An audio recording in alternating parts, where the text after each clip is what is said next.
Hello viewers, welcome to movie updates and explain YouTube channel. ఈరోజు నేను explain చేయబోయే movie Shri Vishnu హీరోగా నటించిన స్వాగ్. ఒక మూవీ స్టోరీలోకి వెళ్తే స్వాగనిక వంశం అనే ఒక వంశం ఉండేదని, ఆ వంశం ఇప్పుడు మగవాడి పెత్తనం ఏ విధంగా ఉందో, పెళ్ళైన ఆడవారికి మగవారి ఇంటి పేరు ఎలా ఉందో, మగవాడి పెత్తనం కుటుంబం పైన ఉండడానికి గల కారణం మా వంశమే అని, దానికోసం మేము ఎంతో కష్టపడ్డాం, ఆశపడ్డాం, దాన్ని సాధించామని స్వాగనిక వంశస్థుడైన రాజు చెబుతూ వస్తాడు. అయితే పూర్వకాలంలో వింజామర వంశం అనే ఒక వంశం ఉండేది. ఆ వంశానికి రాణి రుక్మిణీదేవి.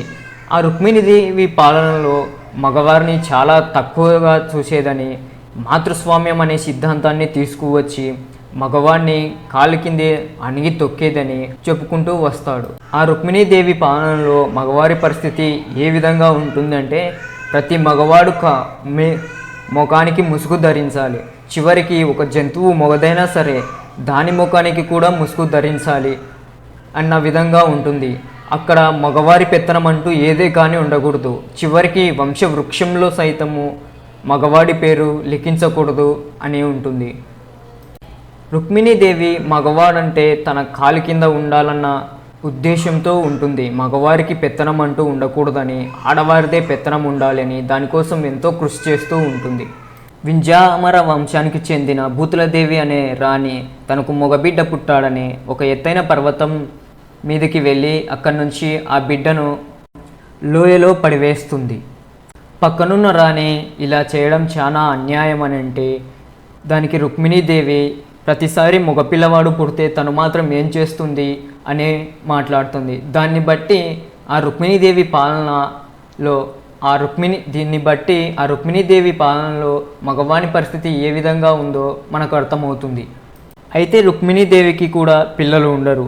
7 సార్లు పుట్టిన పిల్లలు పేరు పెట్టకముందుకే చనిపోతూ వస్తారు. పక్కనున్న రాణి రుక్మిణీదేవితో, ఇప్పటికీ 7 సార్లు నీకు పిల్లలు పుట్టి పేరు పుట్టకముందుకే చనిపోయారు. ఈసారి మగపిల్లవాడు పుడితే ఆ పిల్లవాడు మగవాడని చంపుకుంటావా అని అడుగుతుంది. దానికి రుక్మిణీదేవి ఏం పలకకుండా అలాగే సైలెంట్గా ఉండిపోతుంది. కట్ చేస్తే ప్రజెంట్ టైంలో భవభూతి క్యారెక్టర్ వస్తుంది. భవభూతి ఒక పోలీస్ ఆఫీసర్. తనకు కుటుంబం అంటూ ఏదీ ఉండదు. తనకంటూ ఒక ఇల్లు ఉండదు.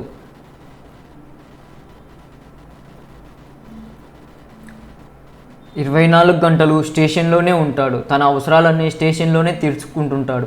భవభూతి వ్యక్తిత్వం ఎటువంటిదంటే, ఆడవారంటే చిన్న చూపు, ఆడవారు మగవారి కాలి కింద గోటిలా ఉండాలని, ఆడవారికి పెత్తనం అంటూ ఉండకూడదన్న బిహేవ్తో ఉంటాడు. భవభూతి రిటైర్మెంట్ ఫంక్షన్లో భవభూతి రిటైర్మెంట్ ఫంక్షన్లో ఒక అనౌన్స్మెంటు వస్తుంది. భవభూతి బిహేవియర్ కారణంగా భవభూతి యొక్క పెన్షన్ను భవభూతికి గవర్నమెంట్ నుంచి వచ్చే ప్రతిదీ క్యాన్సిల్ చేస్తున్నట్టు డిఎస్పి మేడం నుంచి మెసేజ్ వస్తుంది. దాంతో భవభూతి ఎక్కువగా స్పీచ్ ఇవ్వకుండా అక్కడి నుంచి స్టేషన్కి వెళ్ళిపోతాడు. స్టేషన్కి వెళ్ళగానే తన వెంట ఎప్పుడూ ఉండే ఒక పోలీస్ ఆఫీసర్, డిఎస్పి మేడం కావాలనే ఇలా చేసింది, మనము ఒక అర్జీ పెట్టుకుందామా అంటే, ఆడదాని మీదకి అర్జీ పెట్టుకోవాల్సిన అవసరం నాకు లేదు, ఆడదాని మీద ఆధారపడి బతకాల్సిన అవసరం నాకు లేదు అంటాడు. మరి మీ పరిస్థితి ఇప్పుడు ఎలాగా అంటే, మీరందరూ ఫంక్షన్కి వచ్చి ఎర్రపూలు తీసుకొచ్చి నన్ను ఎర్రి పుష్పాన్ని చేశారు, కానీ నాకు ఉత్తరం వచ్చిందంటూ ఆ ఉత్తరం ఇస్తాడు. ఆ ఉత్తరంలో, ఓ స్వాగనిక వంశ వారసుడా, నీకోసం నిధి ఎదురు చూస్తుంది, వచ్చి నీ పేరు నమోదు చేసుకొని తీసుకొని వెళ్ళు అనేసి అంటుంది. ఆ ఇంటికి ఒక ముసలావిడ ఒకతను కాపలాగా ఉంటారు. ఆ లెటర్ వెనక భాగంలో ఒక ఫోటో ఉంటుంది. ఆ ఫోటోలో అచ్చం భవభూతి మాదిరే ఇంకొకరి రూపం ఉంటుంది. దాంతో భవభూతి అక్కడికి వెళ్ళి ఆ ఆస్తి మొత్తం కొట్టేయాలని చూస్తాడు. ఆ నిధికి కాపలా ఉండేవారి బాధ్యత ఏమిటంటే, స్వాగనికం వంశంలో పుట్టిన ప్రతి మగాడిని వంశవృక్షంలో నమోదు చేయించాలి. దానికోసం కొంత ధనం ఏర్పరిచి ఉంటారు. అయితే ఈ మగవాడిని వెతికే ప్రాసెస్లో ఆ ధనం అయిపోవడానికి వస్తుంది. ఆ నిధికి కాపలా ఉండే పెద్దావిడ ఆ ధనం అయిపోవడానికి వచ్చింది, ఇక నేను చేసేదేమీ లేదు, నువ్వు ఎలాగైనా సరే ఆ వంశంలో ఉండే మగవాడిని పేరు నమోదు చేయాలి అని అంటాడు. చిట్ట చివరగా యయాతి అనే ఒక మగవాడి పేరు నమోదు చేసి ఉంటారు. ఇప్పుడు అతని కొడుకు పేరు నమోదు చేయాలి. కానీ యయాతికి కొడుకే పుట్టాడని గ్యారెంటీ ఏముంది, కూతురు పుట్టిండొచ్చు కదా అనేసి అంటాడు. ఆ నిధిలోంచి ₹1 మంజూరు చేయాలన్నా లేదా ఆ నిధి ఆ కాపలాదారుల సొంతం కావాలన్నా ఆ వంశంలో ఆడవారు పుట్టినా మగవారు పుట్టినా ఎవరైనా కానీ అది తెలుసుకొని ఆ వంశవృక్షంలో వారి పేరు నమోదు చేయాలి. అయితే వంశాలన్నిటికీ పెద్దది స్వాగనిక వంశం అని, ఆ స్వాగనిక వంశం వారసులు ఎవరైతే ఉంటారో ఆ వారసునికి మిగతా వంశస్థులోని వారంతా సాగిలపడతారని, అట్లాంటి స్వాగనిక వంశానికి మనమే రాజు అయితే ఆ నిధి మనదైతే మన జీవితం ఎలా ఉంటుందో ఊహించుకో అని భవభూతి ఆలోచిస్తూ ఉంటాడు. ఆ వంశవృక్షంలో చిట్టచివరగా నమోదైన వ్యక్తి యయాతి. ఆ యయాతి యొక్క వారసురాలు ఎవరైనా ఉన్నారా అని వీళ్ళు వెతుకుతూ ఉంటారు. ఆ స్వాగనిక వంశంలో మగపిల్లవాడు పుట్టి ఉండడని, ఆడపిల్ల పుట్టి ఉంటుందని, ఆ ఆడపిల్ల ఎక్కడుందో వెతికి పట్టుకోండి. లేదు అంటే ఒకవేళ మగవాడు పుట్టి ఉంటే ఆస్తి మొత్తం అతని సొంతం అవుతుంది. అప్పుడు అతన్ని అడగడం చాలా ఇబ్బందిగా ఉంటుంది. అదే ఆడపిల్ల అయితే కొంత ఇచ్చి మిగతాది మనం తీసుకోవచ్చు అన్న ఉద్దేశంతో ఉంటారు. ఆడపిల్లని వెతికి పట్టుకోమని గురువుగారు తన శిష్యులకు ఆదేశిస్తాడు. కరెక్ట్గా అదే టైంలో భవభూతి వంశవృక్షం నిలయానికి వచ్చి నేనే వారసుని అంటూ చెప్తాడు. దానికి ఆ గురువు మీ ఆధార్ కార్డు చూపించండి అంటాడు. ఆధార్ కార్డు చూసి ఇక్కడి నుంచి వెళ్ళు, పేరు మాత్రమే కలిసింది, ఇంటి పేరు తండ్రి పేరు కలవలేదు అని అంటాడు. రూపమే కలిసిన తర్వాత ఇంటి పేరు తండ్రి పేరుతో సంబంధం ఏముంది, అదిగాక ఆ వంశవృక్షంలో ఉన్న చిట్ట చివరి ఫోటో సేమ్ అచ్చం నాలాగే ఉంది, ఇంతకంటే రుజువు ఏం కావాలి అనేసి అంటాడు. దానికి ఆ గురువు మీరు స్వాగనిక వంశానికి చెందిన వారు అని గుర్తుగా మీ దగ్గర ఒక పలక ఉండాలి. ఆ పలకను తీసుకొని వస్తే మీరే వారసుడని డిక్లేర్ చేసి మీకు ఈ నిధిని ఇస్తాము అని చెప్తాడు. సరే అయితే ఆ పలక తీసుకొని వస్తా అని భవభూతి అక్కడి నుంచి వెళతాడు. ఇక కట్ చేస్తే మళ్ళీ పోలీస్ స్టేషన్లో స్టోరీ మొదలవుతుంది. పోలీస్ స్టేషన్లో భవభూతి యొక్క ఫ్లాష్ బ్యాక్ను చూపిస్తారు. ఒకప్పుడు భవభూతి చాలా బాగా ఉండేవాడని, తనకు భార్య ఉండేదని, భార్యతో చాలా సరదాగా గడిపేవాడని, భార్య ఉన్నట్టుండి సడన్గా వెళ్ళిపోవడంతో రాక్షసుల్లా తయారయ్యాడని ఒక చిన్న ఫ్లాష్ బ్యాక్ చూపిస్తారు. నెక్స్ట్ సీన్లో రితువర్మ క్యారెక్టర్ ఇంట్రడ్యూస్ అవుతుంది. రితువర్మ బిహేవియర్ ఎటువంటిదంటే మగాడి కింద కాకుండా తను స్వతంత్రంగా జీవించాలని, మగవాడి అవసరమే లేకుండా జీవించాలని ఆలోచనలతో ఉంటుంది. రితువర్మకి ఒక బాయ్ ఫ్రెండ్ ఉంటాడు. రితువర్మ వెళ్ళిన ప్రతి చోట మగవారితో ఇబ్బందులు ఎదుర్కోవడం వల్ల కొన్ని జాబులు తను మానేస్తే కొన్ని జాబులలోంచి తనను తీసేస్తూ ఉంటారు. అయితే రితువర్మ బాయ్ ఫ్రెండ్ నేను జాబ్ చేస్తున్నా కదా, నువ్వు జాబ్ చేయడం ఎందుకు అని అంటాడు. దానికి రితువర్మ నువ్వు జాబ్ చేసేది నీ కోసం, నేను జాబ్ చేసేది నా కోసం అనేసి అంటే రితువర్మ బాయ్ ఫ్రెండ్ ఎవరు ఏం చేసినా డబ్బు కోసమే, రేపొద్దున పెళ్ళయ్యాక భర్తగా నిన్ను పోషించాల్సిన బాధ్యత నాది, కాబట్టి నువ్వు ఇబ్బంది పడకు, నేను జాబ్ చేసి ఎలాగైనా నిన్ను చూసుకుంటా అనేసి అంటాడు.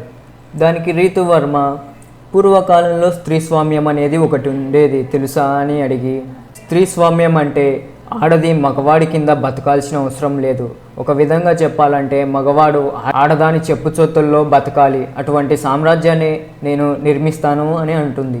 దానికి రితువర్మ బాయ్ ఫ్రెండ్ అలాగైతే నువ్వు సపరేట్గా ఒక ఐలాండ్ కొని స్థాపించుకోవాల్సిందే అనేసి అంటాడు. అలాగే చేస్తా అని అంటుంది. డబ్బులు ఎక్కడి నుంచి వస్తాయి అని అంటే సంపాదిస్తాను అనేసి అంటుంది. అంటే నువ్వు ఎలా సంపాదించినా మగవాడే ఇవ్వాలి, అది ఎలాగైనా సరే అనేసి అంటాడు. దానికి రితువర్మ నేను కష్టపడి సంపాదించుకునేది నాది, మగవాడి అవసరం లేకుండానే సంపాదించుకుంటా అని అంటుంది. దానికి రితువర్మ బాయ్ ఫ్రెండ్ నువ్వు వేసుకున్న చెప్పులు, పెట్టుకున్న ముక్కు పుడక, అలాగే నీ చేతిలో ఉన్న మొబైల్ కూడా ఒక మగవాడు ఇచ్చినటివే అనేసి అంటాడు. దాంతో రితువర్మకు కోపం వచ్చి ఆ మొబైల్, చెప్పులు, ఆ ముక్కు పుడక తన బాయ్ ఫ్రెండ్ దగ్గరే పడేసి కోపంగా అక్కడి నుంచి వెళ్ళిపోతుంది. నెక్స్ట్ సీన్లోకి వెళ్తే వంశవృక్షం నిలయం దగ్గర స్వాగనిక వంశానికి చెందిన పలక కింద పడి ఉంటుంది. దాన్ని తీసుకొని వీళ్ళు ఇది ఎక్కడి నుంచి వచ్చింది, ఎవరిది అని ఎంక్వైరీ చేస్తే అది రీతువర్మదని తెలుస్తుంది. రీతువర్మ కోసం రవిబాబు వెళ్తాడు. రవిబాబు రీతువర్మ దగ్గరికి వెళ్ళి పలక చూపించి ఈ పలక మీదేనా అని అంటే అవును మా అమ్మది అంటుంది. మీ అమ్మాయి ఎక్కడ ఉంది అంటే ఒక హాస్పిటల్ దగ్గరకు తోలుకొని వెళ్ళి మా అమ్మ అదుగో అని ఐసీయూలో ఉన్న ఒక పేషెంట్ను చూపిస్తుంది. అప్పుడు రవిబాబు ఈ పలకను తీసుకొని నువ్వు వస్తే నిన్ను స్వాగనిక వంశంలో నమోదు చేయించి ఆ ఉన్న ఆస్తిలో నీకు కొంత ఇస్తాము, అది నీ అవసరాలకు ఉపయోగపడుతుంది అనేసి అంటాడు. రీతువర్మ వంశవృక్ష నిలయానికి వెళ్ళాక రీతువర్మను వారసురాలుగా చేయాలనేసి యజ్ఞం స్టార్ట్ చేస్తారు. ఒక పక్క యజ్ఞం జరుగుతుండగా ఉత్తరాలలో సడన్గా స్వాగనిక వంశ వారసుడు అన్న పేరు మీద ఒక ఉత్తరం కనబడుతుంది. ఆ ఉత్తరం ఎక్కడి నుంచి వచ్చింది అని అనగానే నెక్స్ట్ సీన్లో మన ఇంకో హీరో సింగా క్యారెక్టర్ స్టార్ట్ అవుతుంది. సింగా ఒక రీల్స్ పిచ్చోడు. యూట్యూబ్లో ఎప్పుడు రీల్స్ చేస్తూ పాపులర్ అవ్వాలని ట్రై చేస్తూ ఉంటాడు. కానీ తనకు వ్యూస్ లైక్స్ చాలా తక్కువగా ఉండటంతో బాధపడుతూ ఉంటాడు. అప్పుడు సింగా ఫ్రెండ్ అయిన గెటప్ సీను ఆస్ట్రాలజీ అయిన పృథ్వీరాజ్ దగ్గరికి తోలుకొని వెళ్తాడు. పృథ్వీరాజ్ కొన్ని సలహాలు సూచనలు ఇస్తే యూట్యూబ్లో సింగాను పాపులర్ చేస్తాడు. సింగాకు ఒక గర్ల్ ఫ్రెండ్ ఉంటుంది. సింగా నేను డబ్బు సంపాదించేంత వరకు నిన్ను చూడను, నీతో మాట్లాడను అని ఛాలెంజ్ చేసి ఉంటాడు. అప్పటి నుంచి సింగా ఆ అమ్మాయికి దూరంగా ఉంటాడు. అయితే సింగాకు ఒక ఉత్తరం వస్తుంది. ఆ ఉత్తరంలో తనకు రాజయోగం ఉందని ఉంటుంది. పృథ్వీరాజ్ గారు నీ జాతకం ప్రకారం నీకు మగ పిల్లవాడు పుడితే రాజయోగం ఉంటుంది, కానీ నీ జాతకంలో మగ పిల్లవాడు పుట్టే యోగ్యత లేదు అని అంటాడు. మరి ఏం చేయాలని అడిగితే దానికి పృథ్వీరాజ్ గారు మగ పిల్లవాడు పుట్టే ఆడదాని జాతకం చూసి ఆమెను పెళ్లి చేసుకో అని అంటాడు. దానికి సింగా డల్ అయిపోతే ఏంటి లవర్ ఉందా అని అంటే అవును అంటాడు. సరే తన జాతకం తీసుకొని రా చూద్దాము, తన జాతకంలో మగ పిల్లవాడు పుట్టే యోగం ఉందో లేదో అనేసి అంటాడు. ఎలాగో ఒకలాగా సింగా తన గర్ల్ ఫ్రెండ్ను తీసుకొచ్చి పృథ్వీరాజ్ దగ్గర నిలబెడతాడు. పృథ్వీరాజు ఆ అమ్మాయిని చూడగానే షాక్ అవుతాడు. ఆ అమ్మాయి తన కూతురే. దాంతో కోపంతో పృథ్వీరాజు తండ్రి ఎవడో కూడా తెలియని వీడికి నిన్ను ఇచ్చి పెళ్లి చేయను, కేవలం ఆస్తి కోసమే వాడు నిన్ను పెళ్లి చేసుకోవాలని నీ జాతకం చూపించడం కోసం నా దగ్గరికి తోలుకొని వచ్చాడు అని అంటాడు. తన తల్లిదండ్రుల గురించి తప్పుగా మాట్లాడడంతో సింగా అక్కడి నుంచి కోపంతో వెళ్ళిపోతాడు. ఇంటికి వచ్చి చూడగానే అక్కడ ఉత్తరం ఉంటుంది. ఆ ఉత్తరంలో తన తల్లిదండ్రుల గురించి వివరాలు ఉంటాయి. సింగా ఎవరో కాదు, బహుబూది కొడుకు. బహుబూది తన భార్యను చాలా బాగా చూసుకుంటూ ఉంటాడు. బహుబూది భార్యకి తరచూ గర్భం పోతూ ఉంటుంది. ఎన్నిసార్లు హాస్పిటల్కు వెళ్ళి వచ్చిన గర్భం నిలబడకుండా పోతూ ఉంటుంది. ఒకసారి నిండు గర్భిణిగా ఉన్నప్పుడు బహుబూది భార్య ఇంటి నుంచి వెళ్ళిపోతుంది. బహుబూది ఎక్కడెక్కడో వెతుకుతాడు కానీ కనిపించదు. దాంతో బహుబూది తాగుడికి బానిసై ఒక రాక్షసునిలా మారిపోతాడు. ఈ ఉత్తరం చదివాక సింగా మా నాన్న మంచోడే, మా అమ్మనే వదిలేసి వెళ్ళిపోయింది, అందుకే నాకు ఈ పరిస్థితి అని బాధపడతాడు. కట్ చేస్తే వంశవృక్ష నిలయంలో రీతువర్మను వారసురాలుగా చేయాలని యాగం చేస్తూ ఉన్న సీను వస్తుంది. అప్పుడే మన బహుబూతి ఎంటర్ అవుతాడు. నాకు కూడా ఒక లేఖ వచ్చింది అని, ఆ లేఖలో అచ్చం నాలాగే ఉన్న మా నాన్న ఫోటో వచ్చిందని చెప్తాడు. మీకు లేఖ ముఖ్యమా, పోలికలు ముఖ్యమా, లేకపోతే ఆ పలకే ముఖ్యమా అని అంటాడు. అచ్చం మా నాన్నలే ఉన్న నా పోలికలు సరిపోవా నన్ను వారసునిగా చేయడానికి అనేసి అంటాడు. దానికి ఆ పెద్ద ఆవిడ ఆ లేఖలు మేము పంపించలేదు అని అంటుంది. అలాగే రీతువర్మన్ చూసి ఇతడు ఇన్ని ఆధారాలు చూపిస్తుండగా ఇక తను ఎలా వారసురాలు అవుతుంది అని యాగాన్ని ఆపేస్తుంది. తర్వాత బహుబూదిని చూసి పోలికల ఆధారంగా ఇప్పటి వరకు ఏ ఒక్కరికి ఆస్తిని ఇవ్వలేదు, ఇక తప్పదు అంటే మీ పోలికలతోనే ఉన్న ఇంకొకరిని మీరు చూపిస్తే తప్పకుండా ఇస్తామంటుంది. అప్పుడు బహుబూది తను ఇన్స్టాగ్రామ్లో లేడీ గెటప్లో చూసిన రీల్ చూపించి తను మా చెల్లెలు అని అంటాడు. ఇప్పుడు ఎక్కడ ఉంది అంటే చనిపోయింది అని చెప్తాడు. వెంటనే పక్కనే ఉన్న గురువుకు ఫోన్ కాల్ వస్తుంది. తన భార్య పుట్టినొప్పులతో బాధపడుతుంది అని వెంటనే రమ్మని ఫోన్ వస్తుంది. గురువు వెళ్తూ ఉండగా వాళ్ళ అమ్మ శాపాన్ని మరవద్దు మహర్షి, వెంటనే మగపిల్లవాడిని వంశవృక్షంలో నమోదు చేసి వెళ్ళు అని అంటుంది. అయితే ఆ గురువు పుట్టబోయే బిడ్డవాడిని ఆ గురువు పుట్టబోయే మగబిడ్డను తోడుకొని వచ్చి ఆ నిధిని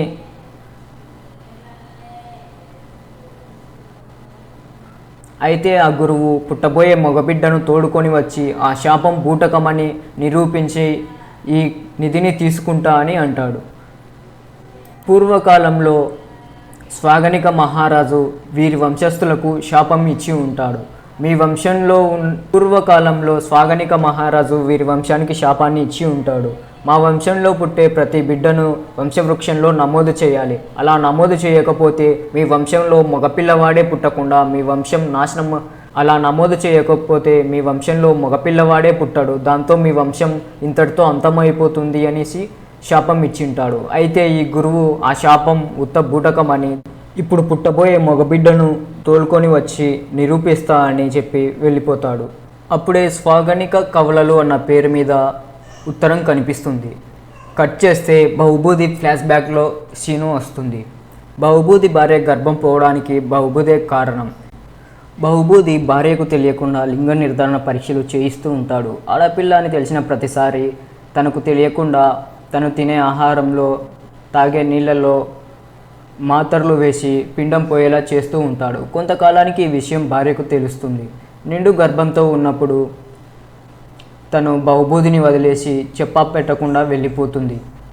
కట్ చేస్తే వంశవృక్షం సీను. ఇక్కడ రవిబాబు బహుబూది దిగులుగా కూర్చోవడం చూసి, ఏంటి అలా కూర్చున్నావు, కొంపదీసి ఈ కథ నీ కథ అంటావా ఏంటి, అన్నా అంటావు, ఆస్తి కోసం ఏమైనా చేస్తావని అంటాడు. వెంటనే బహుబూది రవిబాబు గొంతు పట్టుకొని, ఎవర్రా మీరంతా, ఈ ఉత్తరాలు ఎందుకు పంపిస్తున్నారు, ఈ విషయాలన్నీ మీకెలా తెలుసు అనేసి అడుగుతాడు. వెంటనే రవిబాబుకి గురువు దగ్గర నుంచి ఫోన్ వస్తుంది, నాకు మళ్ళీ ఆడపిల్లే పుట్టిందని. గురువు ఇంటికి వచ్చాక వాళ్ళ అమ్మ, నీకు ముందే చెప్పాను శాపం ఉంది నమోదు చేయమని, నువ్వు వినలేదు, 3 ఆడపిల్లల్ని కని మన వంశాన్ని నిర్వంశం చేశావు అని కోప్పడుతుంది. వెంటనే బహుబూది, ఇంతకీ ఈ ఉత్తరాలు రాసింది ఎవరు ఏంటి అనేసి అంటాడు. తర్వాత రీతువర్మ వాళ్ళమ్మ ఎవరు ఎక్కడుంది అని రవిబాబుని తోలుకొని హాస్పిటల్కి వెళ్తాడు. తీరా హాస్పిటల్కి వెళ్తే అక్కడ ఉండదు. అక్కడ అసలు రీతువర్మ వాళ్ళ అమ్మే కాదు. రీతువర్మ వీళ్ళను మోసం చేసి ఉందని తెలుసుకొని రవిబాబు వాళ్ళ గురువు గారికి ఫోన్ చేసి విషయం చెప్తాడు. గురువుగారి దగ్గరున్న శిష్యుల్లో ఒక శిష్యుడు వాళ్ళ శాపానికి పరిష్కారం కనుక్కుంటాడు. మీ నాన్నగారి కాలంలో యయాతి పుట్టాడు కాబట్టి యయాతిని నమోదు చేసినందుకు మగపిల్లాడిగా మీరు పుట్టారు. కానీ యయాతి తర్వాత వంశవృక్షంలో ఎవరి పేరు నమోదు చేయించలేదు. అంటే యయాతికి 3 కూతుర్లే పుట్టిండాలి. ఒకవేళ కూతుర్లే పుట్టి ఉంటే అంతటితో స్వాగనిక వంశం అంతటితో అంతరించిపోతుంది. ఇక మీకు ఆ శాపం కూడా ఉండదు. కానీ మీకు ఇంకా ఆడపిల్లలే పుడుతూ ఉన్నారు అంటే యయాతి వంశంలో ఎవరో ఉన్నారు. ఒకవేళ ఆడలక్షణాలతో పుట్టిన మగవాడు పుట్టి ఉండవచ్చు. ఆడలక్షణాలతో పుట్టినప్పటికీ మగవాడుగానే పుట్టాడు కాబట్టి మీరు అతన్ని వంశవృక్షంలో నమోదు చేస్తే మీ శాపం ఇంతటితో తొలగిపోతుంది అని చెప్తాడు. ఈ సీన్ జరుగుతున్నప్పుడే సింగ, బహుబూది ఆటోలో ఇంకో పర్సన్ వస్తూ ఉంటారు. సడన్గా ఒక సర్కిల్ దగ్గర 3 ఒకరికొకరు ఎదురుపడతారు. 3 ఒకరినొకరు చూసుకొని షాక్ అవుతారు. సింగ, బహుబూది ఆటోలో ఉంచి ఒక హిజ్రా దిగుతుంది. వీరి ఫేస్లు 3 అచ్చం ఒకేలా ఉంటాయి. నెక్స్ట్ సీన్లో రీతు శర్మ, మీ దగ్గర ఒక విషయం దాచాను, మా అమ్మ పోలికలతో అచ్చం అలాగే ఉన్న బహుబూతిని చూసి నేను షాక్ అయ్యాను. వీరిద్దరూ ఒకేలా ఉండటానికి ఎవరి పోలికలు వచ్చాయి వీళ్ళకు అంటే దానికి గురువుగారు మీ అమ్మ నాన్నగారైన యయాతి పోలికలు అనేసి అంటాడు. అయినా ఆ వంశంలో పుట్టిన ప్రతి మగవాడిని నమోదు చేయాలి, లేకపోతే మీ వంశంలో ఆడపిల్లలు మాత్రమే పుడతారు అని ఇటువంటి లింకులు పెట్టింది ఎవరు, యయాతి అని అంటే దానికి గురువుగారు కాదు, స్వాగనిక మహారాజు బహుబూది అని చెప్తాడు. కట్ చేస్తే నెక్స్ట్ సీను రాజుల కాలం. బహుబూది మహారాజు భార్య రుక్మిణీదేవి గర్భంతో ఉంటుంది. బహుబూది మహారాజు మగపిల్లవాడే పుట్టాలని, పితృస్వామ్యం తీసుకురావాలని ఎదురు చూస్తూ ఉంటాడు. అనుకున్నట్టుగానే రుక్మిణీదేవి మగపిల్లవాడిని కంటుంది. మగపిల్లవాడిని బారసాల రోజున రుక్మిణీదేవి వింజామర వంశం పేరుతో పిల్లవాడి పేరు కలిపి రాయమంటుంది. మహారాజు వింజామర వంశం లేకుండా చేయాలనే ఆలోచనతో వింజామర అని పలికిన ప్రతిసారి ఏదో ఒక విఘాతం కలిగించేలా ప్లాన్ చేసి ఉంటాడు. అనుకున్నట్టుగానే వింజామరాని పలికిన ప్రతిసారి ఏదో ఒకటి జరుగుతూ ఉంటుంది. దాన్ని అపశకునంగా భావించి ఏం చేయాలి అని రుక్మిణీదేవి గురువులను అడుగుతుంది. గురువులు ఒకసారి తండ్రి వంశం పేరు చెప్పి చూడండి అని చెప్తాడు. ఇష్టం లేకున్నా రుక్మిణీదేవి సరే అని ఒప్పుకుంటుంది. వెంటనే బిడ్డకు స్వాగనిక వంశం అని చెప్పి పేరు పెడతారు. అప్పటి నుంచి మగవాడికి అధికారం వస్తుంది. రాజ్యం మొత్తం మగవాడి పెత్తనం అయిపోతుంది.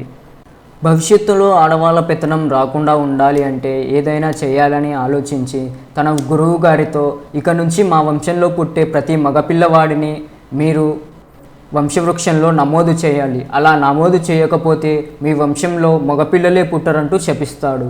దానికి ప్రతిశాపంగా ఆ గురువు గారు మీ వంశంలో పుట్టే ప్రతి మగపిల్లవాడు మా దగ్గరికి వచ్చి వాళ్ళ పేరు నమోదు చేసుకోవాలి, లేకపోతే ఆ తరం నుంచి మీకు సంబంధించిన యావదాస్తి మా వశం అయిపోతుంది అని ప్రతిశాపం పెడతాడు. గురువుగారు రాజుగారికి ఒక రాగి పలకను ఇచ్చి మీ వంశంలో ఉన్న ప్రతి మగవాడు ఈ పలక చూపిస్తే మేము పేరు నమోదు చేసుకొని మీ వాడుగా వంశవృక్షంలో నమోదు చేస్తామని చెప్తాడు. కట్ చేస్తే నెక్స్ట్ సీన్లో యయాతి స్టోరీ స్టార్ట్ అవుతుంది. యయాతి సునీల్ బావబామర్దులు ఇద్దరు చాలా స్నేహంగా ఉంటారు. యయాతికి 7 మంది ఆడపిల్లలు పుట్టి ఉంటారు. తర్వాత కాన్పులో మగపిల్లవాడు పుడతాడని ఎంతో ఆశతో యయాతి ఎదురు చూస్తూ ఉంటాడు. సునీల్ కూడా 6-7 మంది దాకా ఆడపిల్లలు ఉంటారు. సునీల్ కూడా మగపిల్లవాడి కోసం ఎదురు చూస్తూ ఉంటాడు. అయితే అనుకున్నట్టుగానే యయాతికి 2 కవలలు మగపిల్లలు పుడతారు. దాంతో సునీల్ ఎంతో బాధపడుతూ ఉంటాడు. బావా, నీకు మగపిల్లలు పుట్టారు, కానీ నాకు ఆడపిల్లలే, నెక్స్ట్ కాన్పులో కూడా ఆడపిల్లలే పుడితే ఇంకా నా జీవితం అంతే అనేసి అంటాడు. దాంతో యయాతి నాకు 2 మగపిల్లలు కదా, ఒక మగపిల్లుని నువ్వు తీసుకొని దత్తత ఇస్తాడు. అయితే అక్కడే ఉన్న రాజగురువు వీళ్ళని వంశవృక్షంలో నమోదు చేయించాలని యయాతి దగ్గరికి వచ్చి నీకు 2 కవలలు కదా, 2 పిల్లల్ని తీసుకొని రా, వంశవృక్షంలో నమోదు చేయించాలి అనేసి అంటాడు. దానికి యయాతి తన కొడుకు పేరు నమోదు చేయించి ఇంకో కొడుకు పేరు నమోదు చేయించడానికి కోసం అనేసి సునీల్ ఇంటికి వెళ్తాడు. కానీ అప్పటికే సునీల్ మళ్ళీ తన బిడ్డను ఎక్కడ వెనక్కు తీసుకుంటారో అని భయంతో ఊరు వదిలి వెళ్ళిపోయి ఉంటాడు. యయాతి దగ్గర ఉన్న కొడుకు పెరిగి పెద్దవాడయ్యే కొద్దీ ఆడలక్షణాలతో ప్రవర్తిస్తూ ఉంటాడు. ఒకరోజు యయాతి కొడుకు నాట్యం నేర్చుకుంటుండగా యయాతి చూసి ఇంటికి తోలుకొచ్చి కొడతాడు. తర్వాత భార్య తల్లి చెప్పడంతో మగవాడిగా పుట్టిన ఆడలక్షణాలు ఉన్నాయి, తనేం చేస్తాడు, అది పుట్టుకలోనే వచ్చింది అని చెప్పడంతో సరే అనుకొని మరుసటి రోజు నాట్యం నేర్చుకుంటావా అంటే యయాతి కొడుకు సరే అంటాడు. సరే వెళ్ళు అని నాట్యాన్ని నేర్చుకోవడానికి పంపించి చెప్పా పెట్టకుండా ఆ అబ్బాయిని అక్కడే వదిలేసి ఊరు వదిలి వెళ్ళిపోతారు. దాంతో బాధతో అక్కడే ఉన్న ఒక గుడి దగ్గర పడుకొని ఉంటాడు. అక్కడికి ఒక స్వామీజీ వచ్చి నీ గురించి నాకు తెలుసు, నీ వాళ్ళు కావాలి, నీకు నచ్చినట్టుగా జీవించాలి అంటే జీవించలేవు, రెండిట్లలో ఏదో ఒకటే ఎంచుకో, ఒక్కసారి ఎంచుకున్న తర్వాత మళ్ళీ మార్చుకోవడానికి అవకాశం ఉండదు అంటాడు. అయితే యయాతి కొడుకు హిజ్రాగా మారడానికి ఇష్టపడి ఆపరేషన్ చేయించుకొని హిజ్రాగా మారిపోయి గుళ్ళోనే నాట్యం చేస్తూ జీవనాన్ని సాగిస్తూ ఉంటాడు. అయితే సమాజంలో రోజుకు తనకు ఎదురవుతున్న పరిస్థితులను బట్టి ఎందుకు బతికానా అని చావాలి అన్న ఉద్దేశంతో ఓ రోజు బస్సులోంచి దూకపోతాడు. కానీ వెనక నుంచి ఎవరో ఏడుస్తున్న శబ్దం వినిపిస్తే వెనక్కి చూస్తాడు. అక్కడ సునీల్ కూతురు పుట్టినొప్పులతో బాధపడుతూ ఉంటుంది. వెళ్ళి రేవతి అని పిలిచి తనను తోలుకు వెళ్ళి ఒక చోట పురుడు చేస్తూ ఉంటుంది. అప్పుడు రేవతి తన కథ అంతా చెప్పి బహుబూదికి ఇమ్మని ఒక ఉత్తరం ఇస్తుంది. రేవతికి పుట్టిన బిడ్డను ఈ హిజ్రా తెచ్చి పెంచుకుంటుంది. పాప పెరిగి పెద్దగా రీతు శర్మలా మారుతుంది. రీతు శర్మకు ఈ హిజ్రా అంటే ఇష్టం ఉండదు. తన వల్ల డబ్బు కానీ బంధువులు కానీ ఏది లేకుండా పోయిందని బాధపడుతూ ఉంటుంది. దాంతో ఈ హిజ్రా అప్పటి నుంచి తన వంశంలోని వాళ్ళ బంధువులను వెతికి పట్టుకోవాలని, అందరినీ ఒక చేట చేర్చాలని ప్రతి ఒక్కరికి ఉత్తరాలు రాస్తూ ఉంటుంది. కట్ చేస్తే వంశవృక్షం దగ్గరికి యయాతి వచ్చి ఉంటాడు.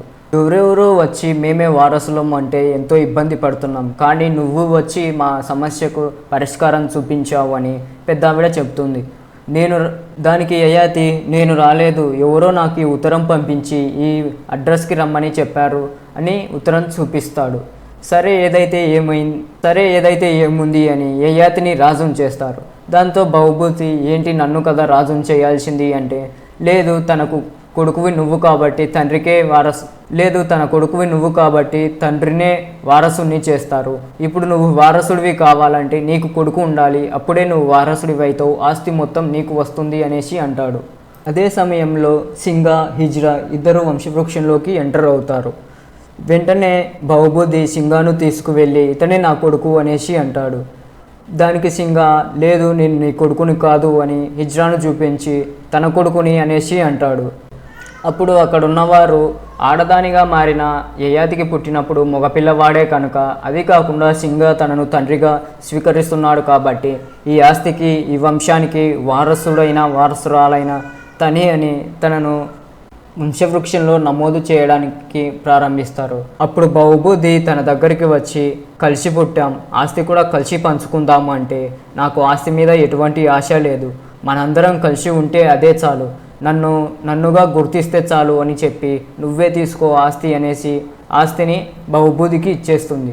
బహుబుద్ధిని అక్కడున్నవారు ఆస్తికి వారసునిగా ప్రకటిస్తారు. తర్వాత సింగా తన తండ్రితో, మా మామగారు తండ్రి లేనివాడు అన్నందుకు నువ్వు వెతుక్కుంటూ వచ్చాను, కానీ నువ్వు మా అమ్మని ఇలా చేసావని తెలీదు, నీ జీవితంలో నువ్వు ఏదైనా సంపాదించుకున్నావు అంటే అది మా అమ్మనే, నీలాంటి వాడిని తండ్రిగా అనుకోవడం కంటే తండ్రి లేని వాడిగా ఉండటం మేలు అని చెప్పి, ఇదిగో మా అమ్మ నీకు ఇమ్మని ఈ ఉత్తరం ఇచ్చిందంట అని చెప్పి ఒక ఉత్తరం తండ్రికి ఇచ్చి వెళ్ళిపోతాడు.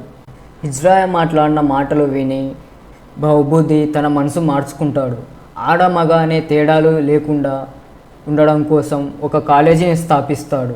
తర్వాత ఒక స్టేషన్లో కూర్చొని తన భార్య తనకిచ్చిన ఉత్తరం చదువుతూ తను చేసిన తప్పును తెలుసుకొని తన భార్యను పోగొట్టుకున్నందుకు బాధపడుతూ ఉంటాడు. బహుబుద్ధి కూర్చొని బాధపడుతూ ఉంటే రైల్వే స్టేషన్లో ఉన్న మైక్లో రైల్ నెంబర్ అనౌన్స్మెంట్ వస్తుంది. ఆ అనౌన్స్మెంటు తన భార్య గొంతే అని బహుబుద్ధి గుర్తుపడతాడు. అంతటితో సినిమా కంప్లీట్ అయిపోతుంది.